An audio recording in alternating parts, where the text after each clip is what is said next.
No tuolla Oulunsalossahan me käytetään tosi paljon tuota DentView-laitetta just oikomishoidossa, koska siellä käy tosi paljon lapsia päivittäin ja meillä on aktiivinen oikoja ja oikoja-hoitoja, joka käy sitten ihan siinä vieressä katsomassa lapsen kanssa. Ja sitten kun siellä monesti saattaa olla jotakin vähän puutteellista suuhygieniassa, kun on oikomislaitteita suussa, niin se on tosi tehokas niin kuin apuväline siinä oikomishoidossa.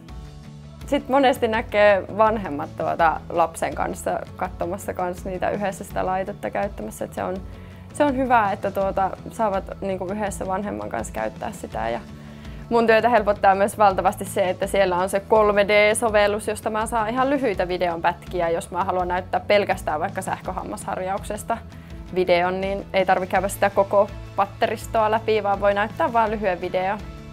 Meillä on semmoisia niinku RE-käyntejä, jotka on tämmöisiä niinku harjausohjauskäyntejä, niin sitten voidaan käyttää siellä laitteella ja sitten käydä vielä suuhygienistillä välissä. Ja mä monesti annan sen QR-koodin vielä matkaan siitä, että kotona kertaa sitten vielä sitä harjausta, niin se on kyllä mahtavaa. Että se toimii semmoisena ihan niinku yhteistyönä tavallaan se DentView-laite siinä meidän ammattilaisten kesken.